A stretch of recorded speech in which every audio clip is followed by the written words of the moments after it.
नमस्कार, मैं हूं राजेश सिन्हा। दोस्तों, हम आपके लिए अलग अलग प्रतियोगिता परीक्षाओं के मद्देनजर खबरों का, जानकारियों का एक ऐसा संकलन लेकर आते हैं जो आपको आपके प्रतियोगिता परीक्षाओं में बहुत काम आता है। हम हर बार यही कोशिश करते हैं कि हम आपके लिए बिल्कुल खास वैसी जानकारियां जुटा कर लेकर आए जो आपको आपके एग्जामिनेशन हॉल में जब आप प्रश्नों का हल करते हैं उस वक्त हमारी जानकारी आपको प्रश्नों के रूप में वहां पर नजर आ जाए। आइए एक बार देख लेते हैं कि आज हम आपके लिए क्या लेकर आए हैं। एशियाई खेलों में महिला क्रिकेट टीम ने जीता गोल्ड। दिल्ली में शुरू हुई हाइड्रोजन बस। पीएम मोदी ने 9 वंदे भारत एक्सप्रेस ट्रेनों को दिखाई हरी झंडी। गोवा में लाइट हाउस फेस्टिवल का हुआ शुभारंभ। पृथ्वी पर उतरा नासा का पहला एस्टेरॉयड सैंपल। आयुष्मान भवा अभियान के 5 दिन में 4700 सर्जरी। मोटोजीपी भारत में मार्का बेजेकी बने चैंपियन। और अब खबरें विस्तार से। अब हम बात करेंगे भारतीय महिला क्रिकेट टीम की, जिसने चीन में चल रहे एशियन गेम्स में गोल्ड जीत लिया है। एशियाई खेलों में महिला क्रिकेट टीम ने जीता गोल्ड। चीन के हांगझाऊ में चल रहे 19वें एशियाई खेलों में भारतीय महिला क्रिकेट टीम ने स्वर्ण पदक जीत लिया। भारत ने 20 ओवर में 7 विकेट गंवाकर 116 रन बनाए और स्वर्ण पदक के मुकाबले में श्रीलंका के सामने 117 रनों का लक्ष्य रखा। स्मृति मंधाना ने सबसे ज्यादा 46 रन, वहीं जेमिमा रोड्रिग्स ने 42 रन बनाए। जवाब में श्रीलंकाई टीम 20 ओवर में 8 विकेट गंवाकर सिर्फ 97 रन ही बना पाई और इस तरह टीम इंडिया ने फाइनल मुकाबले में 19 रनों से श्रीलंका की टीम को मात दे दी। एशियन गेम्स में सीडेड टीम होने की वजह से भारत और श्रीलंका ने सीधे क्वार्टर फाइनल में खेलना शुरू किया था। क्वार्टर फाइनल में मलेशिया के खिलाफ भारत का मुकाबला बारिश में धुल गया और बेहतर सीड यानी पहले से प्राप्त रैंकिंग के आधार पर भारतीय महिलाओं को सीधा सेमीफाइनल में प्रवेश मिल गया। सेमीफाइनल में भारत का मुकाबला बांग्लादेश से हुआ, जहां उसने 70 गेंद रहते 8 विकेट से जीत दर्ज कर ली। और अब फाइनल में भारत ने श्रीलंकाई चुनौती को ध्वस्त कर गोल्ड मेडल जीत लिया है, जिसने सेमीफाइनल में पाकिस्तान को पीटा था। और अब बात करेंगे दिल्ली में शुरू हुए हाइड्रोजन बसों के बारे में। दिल्ली में शुरू हुई हाइड्रोजन बस। केंद्रीय पेट्रोलियम और प्राकृतिक गैस मंत्रालय ने 25 सितंबर 2023 को देश को एक बड़ी सौगात दी, क्योंकि देश में पहली बार हाइड्रोजन से चलने वाली बस को नई दिल्ली में केंद्रीय मंत्री हरदीप सिंह पुरी की तरफ से हरी झंडी दिखाई गई। इस अवसर पर केंद्रीय मंत्री ने कहा कि हमारे परिवहन का भविष्य हरित हाइड्रोजन होगा और यह एक गेम चेंजिंग विकास है। इसमें रिन्यूएबल एनर्जी का उपयोग कर ग्रीन हाइड्रोजन में कम कार्बन और आत्मनिर्भर आर्थिक मार्ग से महत्वपूर्ण भूमिका निभाने की क्षमता है। यह माना जा रहा है कि भारत आने वाले 20 वर्षों में दुनिया भर की 35% एनर्जी को डिमांड करने वाला देश बन जाएगा और ऑप्शनल फ्यूल के इस्तेमाल के बाद हमारा देश आने वाले समय में ग्रीन हाइड्रोजन के एक्सपोर्ट में सबसे आगे होगा। इतना ही नहीं, साल 2050 तक ग्लोबल हाइड्रोजन की डिमांड 4 से 7 गुना बढ़ सकती है और इसके अलावा घरेलू ग्रीन हाइड्रोजन की जो मांग है वो 28 मीट्रिक टन तक जाने की उम्मीद है। पॉल्यूशन से राहत। जाहिर है पेट्रोल डीजल गाड़ियों की वजह से प्रदूषण में लगातार इजाफा हो रहा है और इसे रोकने की पहल में देश में हाइड्रोजन से चलने वाली बसों की शुरुआत की गई है। ग्रीन हाइड्रोजन को रिन्यूएबल एनर्जी सोर्स से तैयार किया जाता है और इसके तैयार होने और इस्तेमाल होने में पॉल्यूशन कम होता है, इसीलिए इसे लो कार्बन फ्यूल के तौर पर जाना जाता है। आगे बढ़ते हैं और बात करेंगे नई शुरू होने वाली वंदे भारत ट्रेनों के बारे में। पीएम मोदी ने 9 वंदे भारत ट्रेनों को दिखाई हरी झंडी। प्रधानमंत्री नरेंद्र मोदी ने 24 सितंबर 2023 को वीडियो कॉन्फ्रेंसिंग के माध्यम से 9 वंदे भारत ट्रेनों को हरी झंडी दिखाकर रवाना किया। ये नई वंदे भारत ट्रेनें देश भर में कनेक्टिविटी में सुधार और रेल यात्रियों को विश्व स्तरीय सुविधाएं प्रदान करने के प्रधानमंत्री के दृष्टिकोण को साकार करने की दिशा में एक कदम है।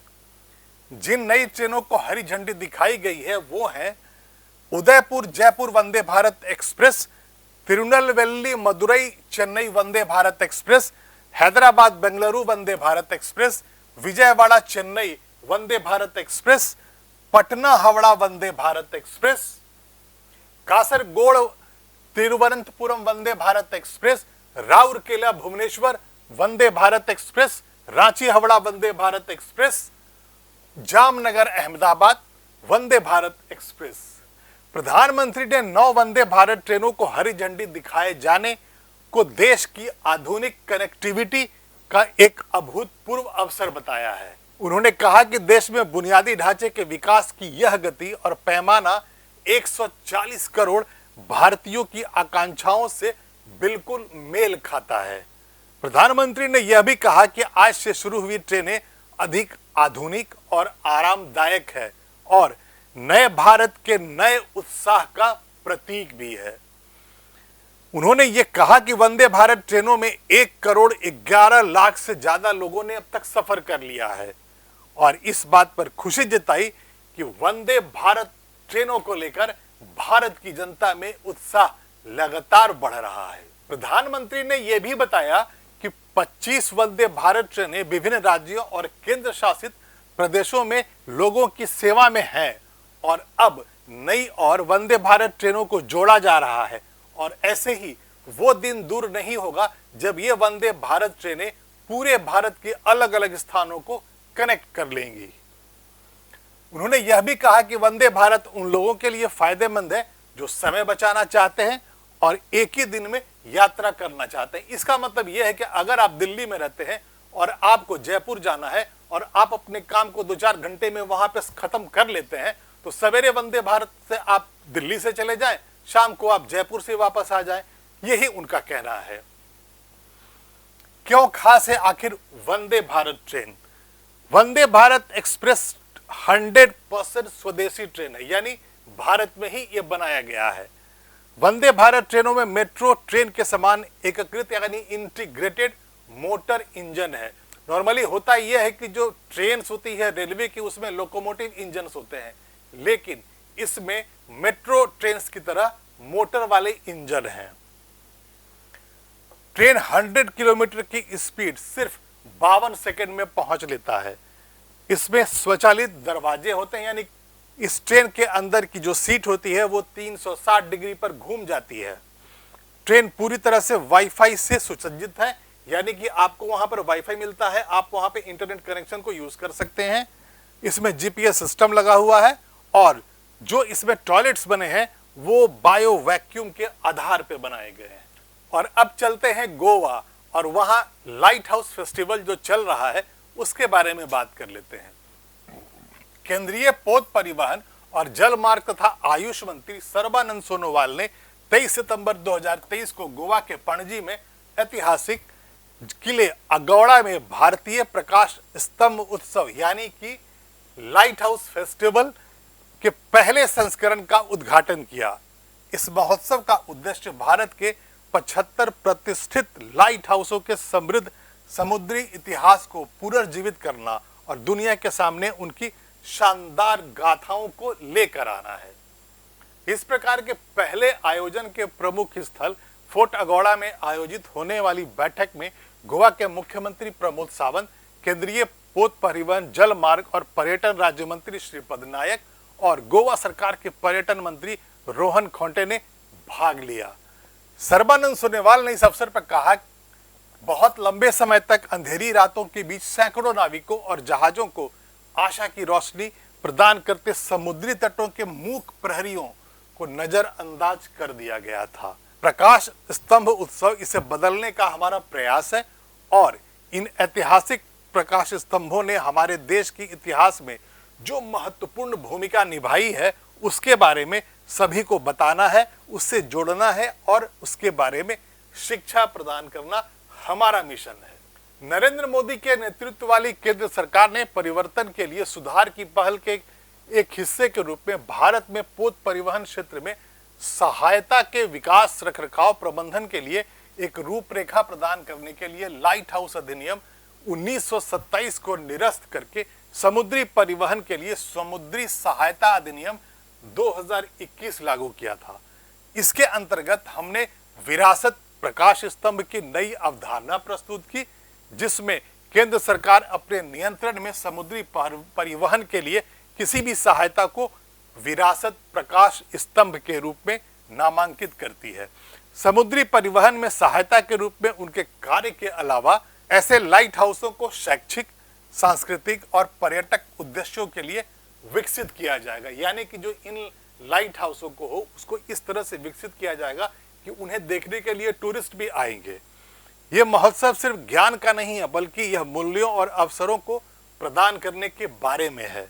महोत्सव से अलग हमारी परिकल्पना प्रकाश स्तंभों को पर्यटन स्थलों के रूप में बढ़ावा देना, इन ऐतिहासिक संरचनाओं को पुनर्जीवित कर और स्थानीय समुदायों और व्यवसायों के लिए नए अवसर प्रदान करना है। और अब बात करेंगे अंतरिक्ष की। पृथ्वी पर उतरा नासा का पहला एस्टेरॉयड सैंपल।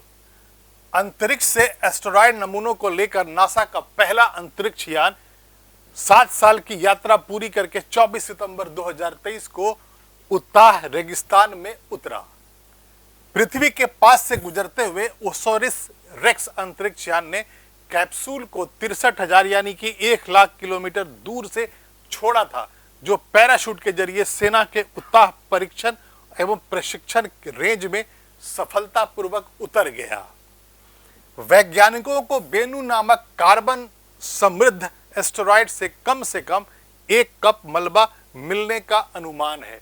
इसका मतलब यह निकलता है कि नासा के साइंटिस्ट ये उम्मीद लगाकर बैठे हैं कि जो टुकड़ा आया है एस्टेरॉयड का, उससे कम 1 कप उनको मिल जाएगा उसका मलबा, जिसका वो परीक्षण कर सकेंगे, जिसके डाटा को वो रीड कर सकेंगे और ये जानने की कोशिश करेंगे कि ये जो एस्टेरॉयड है ये कैसे बना था और हमारी धरती कैसे बनी थी और इन दोनों के बीच में क्या कोई कनेक्शन बन सकता है। एस्टेरॉयड के नमूने वापस लाने वाला एकमात्र अन्य देश जापान है, जो 2 इस तरह के मिशन के बाद केवल 1 चम्मच ही मलबा एकत्र कर सका था। यानी जापान ने ऐसे 2 मिशन भेजे थे और दोनों बार जापान के जो साइंटिस्ट थे जिन्होंने वो टुकड़े एकत्र किए थे, उससे दोनों ही बार में सिर्फ 1 चम्मच ही मलबा जापान को मिल पाया था। कैप्सूल अच्छी हालत में है। नासा ने इस सफलता पर खुशी जताते हुए कहा कि जो कैप्सूल वहां से आया है उसकी हालत अच्छी है। वो हीट शील्ड पर नुकीले भाग की ओर से धरती पर टिका हुआ है। उन्होंने बताया कि स्पेस कैप्सूल जब धरती के वायुमंडल में घुसा तो उसकी स्पीड बहुत ज्यादा थी और यह स्पीड बंदूक की गोली की तुलना में 15 गुना ज्यादा थी। इस कैप्सूल में अंतरिक्ष चट्टानों के 4.6 अरब साल पुराने टुकड़े हैं जो सौर मंडल के कई राज खोल सकते हैं। सौर मंडल के शुरुआत की मिलेगी जानकारी।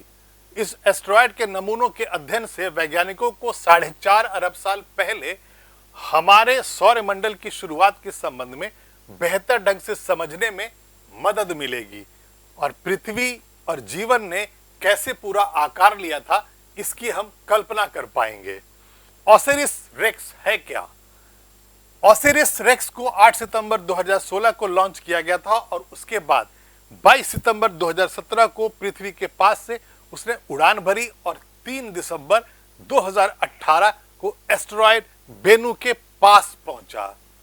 इसने एक उपयुक्त साइट खोजने के लिए सतह का विश्लेषण करने में 2 साल का वक्त लगाया। मतलब 2 साल तक वो ये देखता रहा कि कौन सी ऐसी साइट है जहां से वो एस्टेरॉयड के टुकड़े निकाल कर धरती पर ले जा सकता है। और फिर 20 अक्टूबर 2020 को ओसिरिस रेक्स ने बेनू को छुआ और सफलतापूर्वक उसके सैंपल को एकत्र कर लिया। आगे बढ़ते हैं और बात करेंगे आयुष्मान भव अभियान की। आयुष्मान भव अभियान के 5 दिन में 4,700 सर्जरी। देश के गरीब वर्ग को इलाज देने के लिए 5 लाख रुपए तक स्वास्थ्य बीमा देने वाले आयुष्मान भारत योजना के 5 साल पूरे हो गए हैं। स्वास्थ्य योजना का लाभ लोगों तक पहुंचाने के लिए बीते सप्ताह आयुष्मान भव अभियान की शुरुआत की गई। अभियान की शुरुआत के 5 दिन में ही 4,700 मरीजों की सर्जरी की गई, जबकि अलग अलग बीमारियों के 55 लाख टेस्ट भी किए गए। वहीं आयुष्मान भारत वाले राज्यों में शिशु मृत्यु दर में 20% की गिरावट दर्ज की गई।